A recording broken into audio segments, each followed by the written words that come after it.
Seja bem-vindo, aluno IMD, a mais uma aula de História. Eu sou o professor Jackson, seu professor de História, e vamos dar continuidade ao estudo da Nova República. Então, é o quarto vídeo que nós estamos assistindo aí nessa sequência de Nova República, e eu em todos eles expliquei a mesma coisa que para ficar bem gravado na sua cabeça, né? Se nós temos uma Nova República, é porque nós tivemos já uma Velha República, pelo menos, não é verdade? E Velha República é o nome dado à primeira fase da República no Brasil, que veio logo depois do Império, ali no ano de 1889. Então nós vamos ter ali o Imperador Dom Pedro I, nós vamos ter os regentes, o Imperador Dom Pedro II, e depois de Dom Pedro II vamos ter ali um período republicano no Brasil, chamado de República Velha.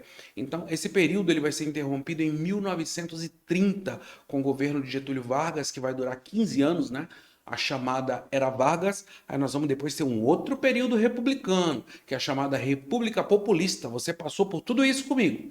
A República Populista, então, vai ali até 1964, de 1945 a 1964, quando começa o período de governo militar no Brasil, que vai de 1964 até 1985, tá joia? Então, a partir de 1985, nós vamos ter vários presidentes da República, eles estão aí na tela para você, tá? Então, nós vamos ter José Sarney, nós vamos ter o Itamar Franco, nós vamos ter o Fernando Collor de Mello, nós vamos ter o Fernando Henrique Cardoso, nós vamos ter Lula, Dilma Rousseff, Michel Temer e Jair Messias Bolsonaro. E aí, você saberia dizer todos os nomes dos presidentes da República desse período? Não precisa ser na ordem não, mas se você olhar para a foto assim, tem que saber o nome do pessoal, tá joia? É importante porque é a história do nosso Brasil e é uma história muito próxima de nós. Provavelmente, se você não é um aluno jovem aí que nasceu depois dos anos 2000, os seus pais eles devem ter vivenciado sob algum desses presidentes e você, sem sombra de dúvida, pelo menos o último deles, que é o senhor Jair Messias Bolsonaro. Tranquilo? Então vamos lá dar continuidade na nossa aula. Até aqui tudo bem? Qualquer dúvida, anote, pegue um caderno, faça pesquisa em outros vídeos, outros livros, consulte outros professores. Nunca fique limitado somente ao que nós temos aqui, tá bom? Vai além e no final eu tô deixando para você alguns exercícios aí para você fortalecer o teu conhecimento sobre esse período. Tranquilo? Vamos lá que vai ser joia hoje, hein? Então vamos lá. Na aula passada nós falamos sobre Dilma Vana Rousseff, a famosa Dilma Rousseff, presidente do Brasil, ex-ministra do governo Lula, que pegou uma bomba na mão, né? Porque aquele período de prosperidade do governo Lula terminou no governo Dilma e ela resolveu dar umas pedaladas, né? As famosas pedaladas fiscais, e por esse motivo ela recebeu o impeachment e o seu vice, que é o senhor Michel Temer, foi nomeado o 37º presidente do Brasil no dia 31 de agosto de 2016 e ele ficou até dezembro de 2018. Foi um governo complicado, sabe? Um governo complicado, assim. O Michel Temer deu umas trairadas com a Dilma, né? Que era um companheiro ali e tal, vice, etc e tal. Mas quando teve a possibilidade de tirar a Dilma, ele já se lançou à frente para assumir o Brasil, né? E foi interessante por vários motivos, né? Aqui uma opinião particular do professor, se isso cabe nesse momento, né? Mas quem tem que decidir isso é você. Mas eu acho que foi providencial essa transição aí para dar quebra num processo que já vinha de algum tempo. Tranquilo? Continuando. Então, tá aí, ó. O Temer e a gatíssima esposa dele, né? Que é a Marcela. Né? Marcela novinha, 30 anos de idade aí, né? 30 e alguns, tá? Então Dilma vai ser afastada, o Temer assume, esse dia foi o dia da posse, tá bom? Então ele entrou como presidente interino por ser o vice da Dilma, tranquilo? Então dando continuidade, olha só, o governo de Michel Temer, por esse gráfico que eu trouxe para você, foi um governo que enfrentou um monte de dificuldade, foi um governo que enfrentou um monte de desafios, entendeu? Teve uma aprovação baixíssima da maioria da população brasileira, tá? Só para você ver esse gráfico aí, ó. Tá? Mais de 80% das pessoas desaprovavam o governo de Michel Temer. Tá? Agora, a culpa é do Michel Temer? Sinceramente falando para você, eu vivi esse período.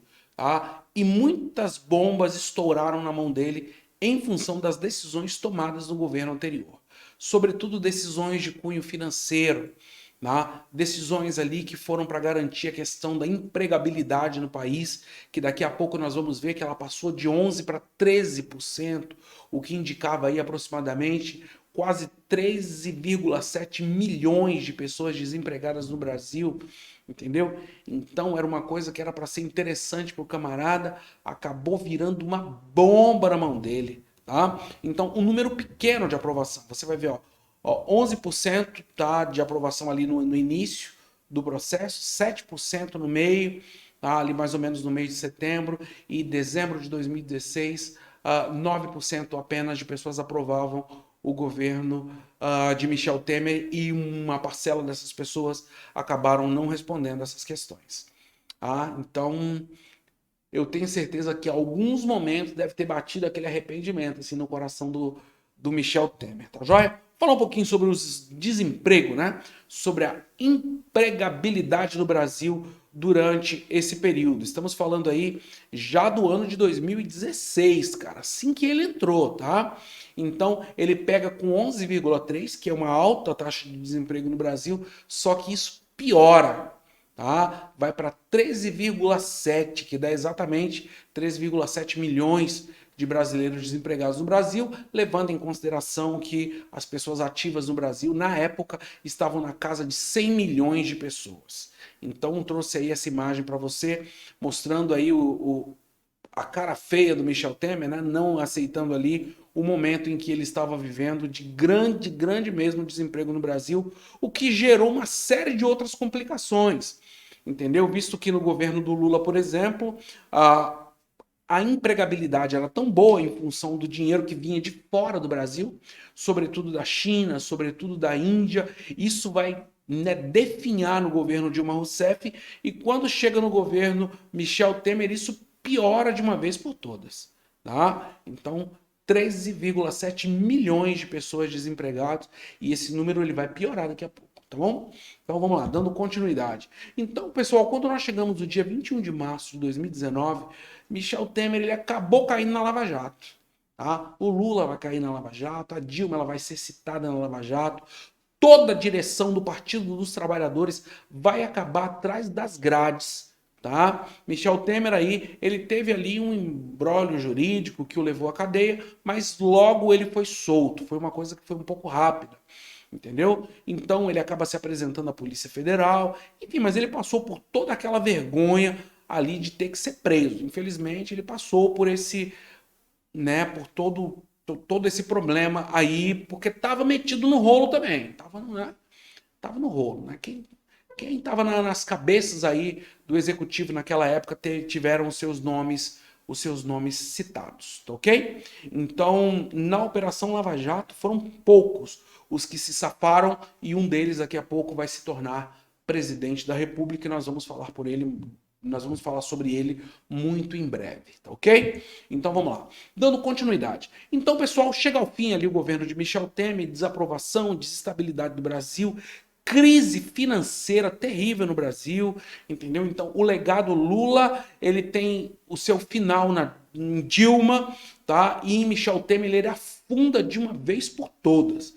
Então, ao final do seu governo, esses são os candidatos aí que se despontaram para concorrer à presidência da República do Brasil. Então vemos aí Ciro Gomes, vemos aí o Boulos, vemos aí Marina e alguns outros candidatos, tá joia? E a peneira vai sendo balançada aí e vão sobrando alguns deles, vão ficando, só que um deles vai se destacar no meio de todo esse processo, muito bem? Então, pessoal, quando surge os escândalos de corrupção no Brasil, nesse momento de nova república, o povo brasileiro começou a abrir os olhos para a questão da política.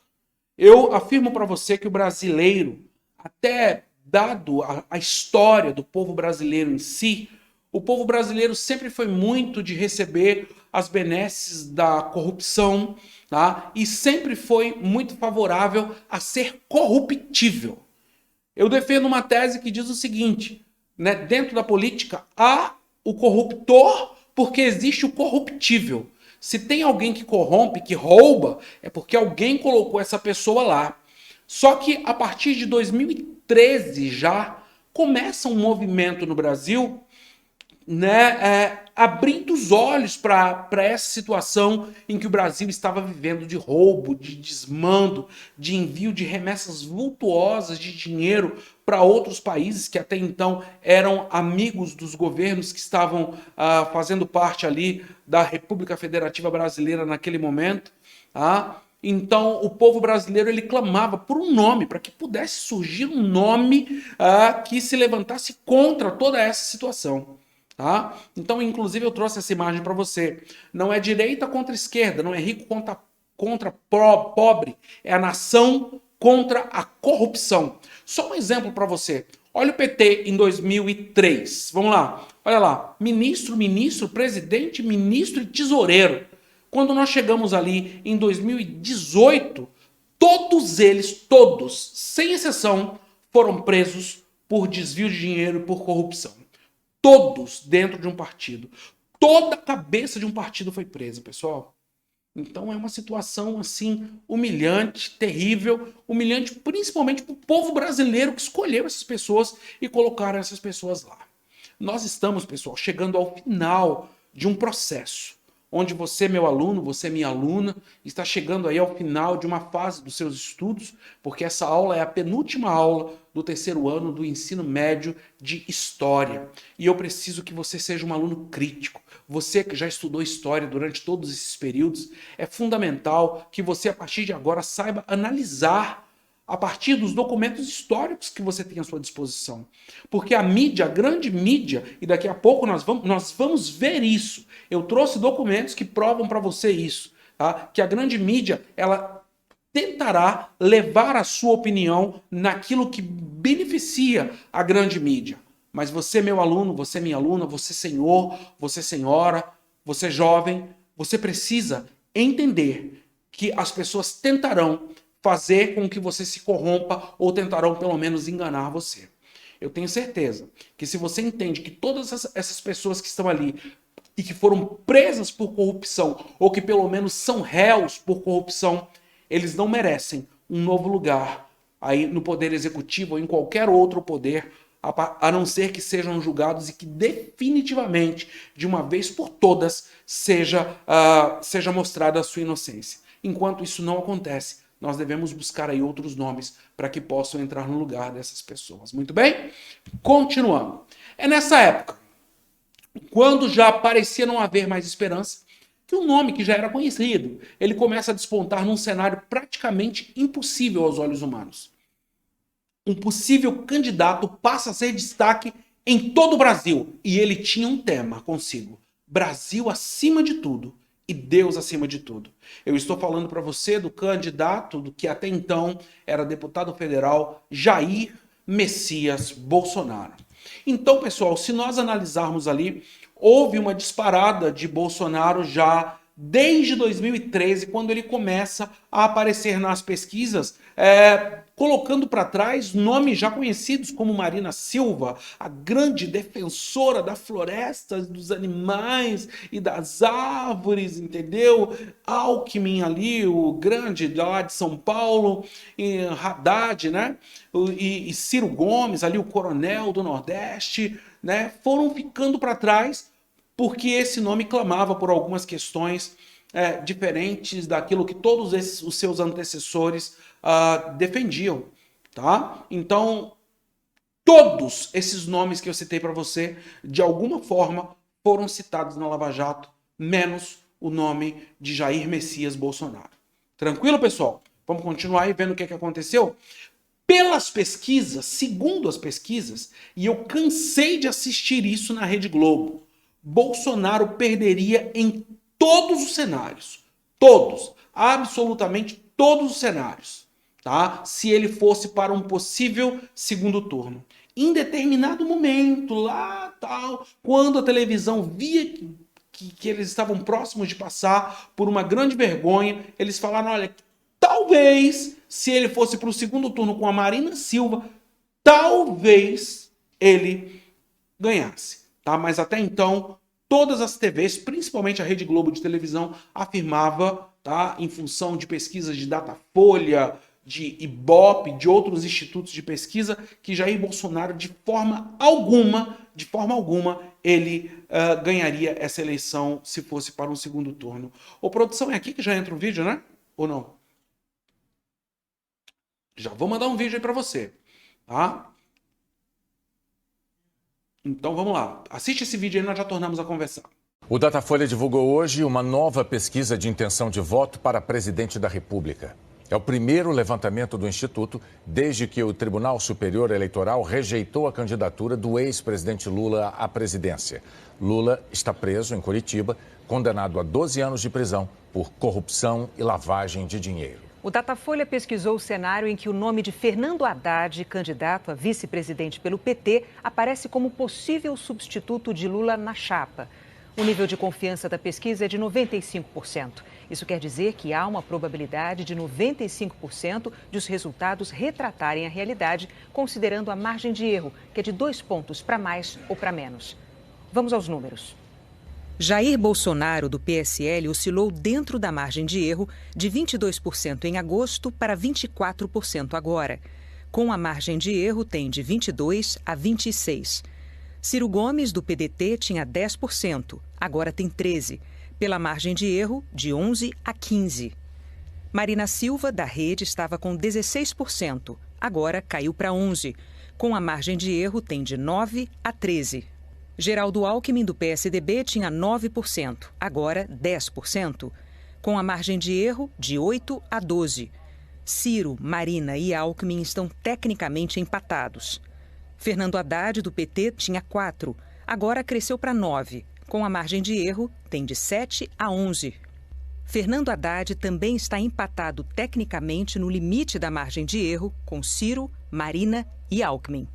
Álvaro Dias, do Podemos, tinha 4%, agora tem 3%. Com a margem de erro, tem de 1% a 5%. João Amoedo, do Novo, tinha 2%, agora 3%. Com a margem de erro, de 1% a 5%. Henrique Meirelles, do MDB, também tinha 2%, agora 3%. Com a margem de erro, de 1% a 5%. Os 3 estão empatados. Guilherme Boulos, do PSOL, Vera Lúcia, do PSTU e Cabo Daciolo, do Patriota, tinham 1%. E mantiveram. Com a margem de erro, tem de 0% a 3%. João Goulart Filho, do PPL, tinha 1%, agora 0%. Com a margem de erro, tem de 0% a 2%. Votos brancos e nulos somavam 22%, agora 15%. Não responderam ou não quiseram opinar eram 6%, agora 7%. José Maria Imael, do Democracia Cristã, não pontuou. O Datafolha pesquisou também a rejeição. O Instituto perguntou: em quais desses candidatos você não votaria de jeito nenhum no primeiro turno da eleição para presidente deste ano? Neste levantamento, portanto, os entrevistados podem citar mais de um candidato e, por isso, os resultados somam mais de 100%. Vamos aos números.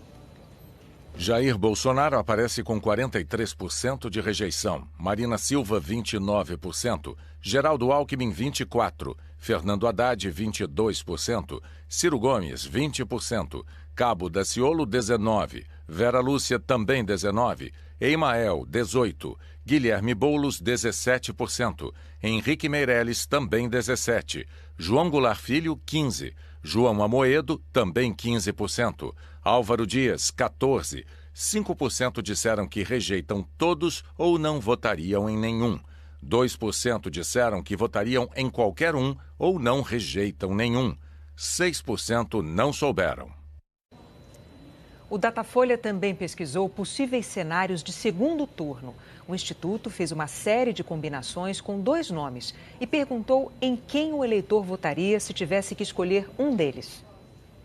Em um segundo turno com Marina Silva e Jair Bolsonaro, 43% dos entrevistados responderam que votariam em Marina, 37% em Bolsonaro.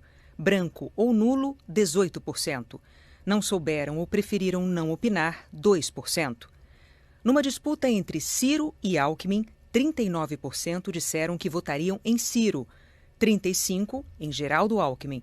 Eles estão tecnicamente empatados, no limite da margem de erro. Votos brancos e nulos, 23%. 3% não souberam ou não opinaram. Se os candidatos do segundo turno fossem Geraldo Alckmin e Jair Bolsonaro, 43% disseram que votariam em Alckmin, 34% em Bolsonaro. 20% votariam branco ou nulo e 3% não souberam ou não opinaram. No cenário de uma disputa de segundo turno entre Marina Silva e Geraldo Alckmin, 38% disseram que votariam em Marina Silva, 37% em Alckmin. Eles estão tecnicamente empatados. 23% votariam branco ou nulo e 2% não souberam ou não opinaram.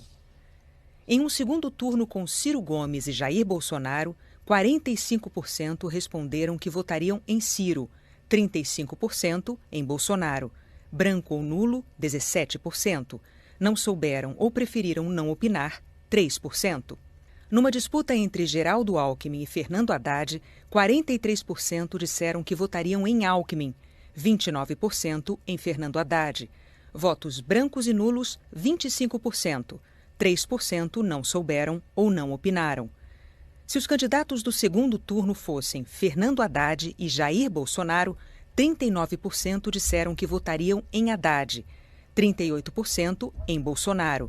Eles estão tecnicamente empatados. 20% votariam branco ou nulo e 3% não souberam ou não opinaram.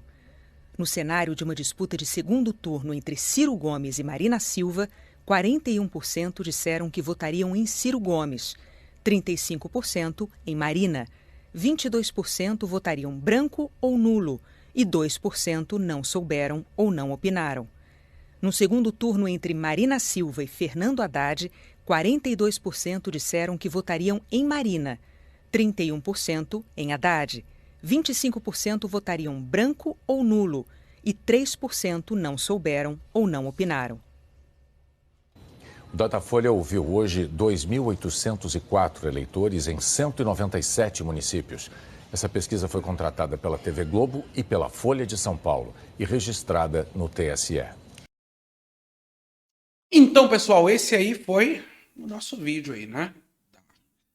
Campanha aí do Bolsonaro, né? E das pesquisas que apontavam aí qual era a situação que ele se encontrava naquele momento. Então, os vários institutos de pesquisa aí mostravam as possibilidades que existiam naquela época.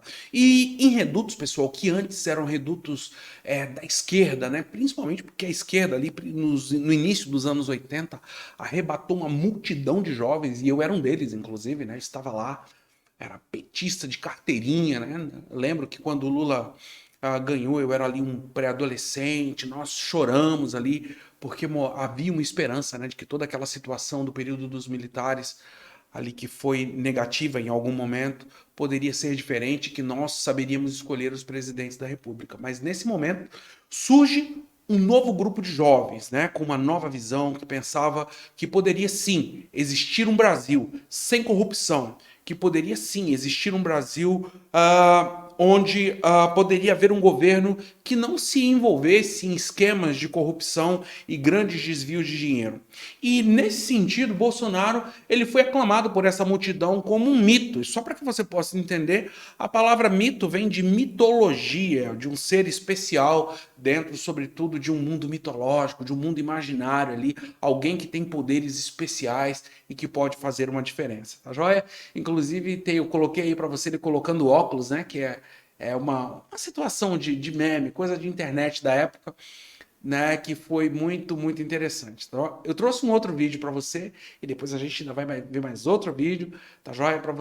Para que você tenha uma ideia do que foi esse momento aí, onde os jovens abraçam a campanha de Jair Messias Bolsonaro como candidato a presidente da República Federativa do Brasil no ano de 2016, indo para 2017.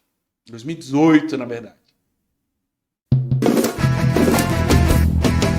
17 é Bolsonaro, Bolsonaro é 17 é Bolsonaro.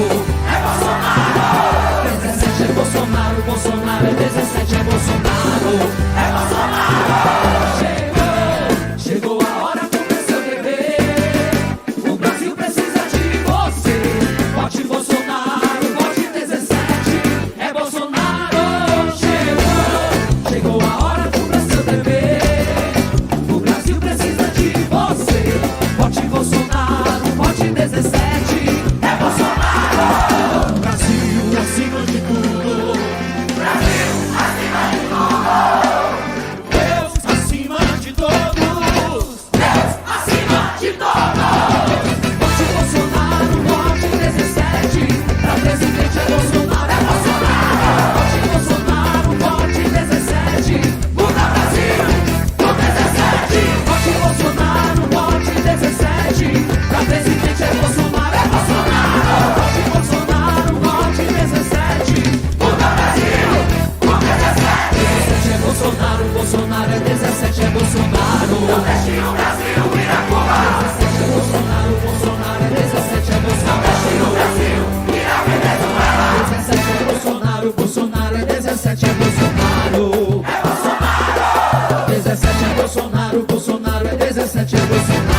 isso aí, pessoal. Então, você viu? Isso aí que você viu foi no Nordeste, hein?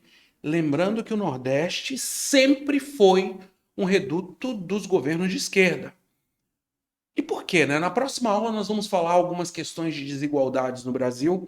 O Nordeste brasileiro, ele sempre foi usado, as dificuldades do Nordeste, para que pudesse ser ali amparado politicamente na sequência. Por exemplo, a indústria da seca, né, sempre foi utilizado de forma política. Entre os vários projetos da indústria da seca, nós temos a transposição do Rio São Francisco, que já quantos e quantos anos estavam ali pendente para ser terminado, e está terminando. Nós estamos agora, eu gravo essa aula para você no ano de 2021, e esse ano é o ano que está acontecendo o maior avanço ali em todo esse processo, porque nos anos anteriores sempre a indústria da seca ela foi utilizada para angariar votos para a política. Muito bem? Continuando, vamos lá? Então, Bolsonaro, ele acaba ganhando no Nordeste. Não teve totalidade de votos. Quando eu digo ganhando, é ganhando um pouco mais de apoio, né, do que nos anos anteriores. Na verdade, o grande concorrente do Bolsonaro, que foi o Haddad, ele acabou ganhando no Nordeste. Mas o Bolsonaro acaba tendo uma votação expressiva, tá, que outros candidatos não tiveram em situações anteriores. Tá joia?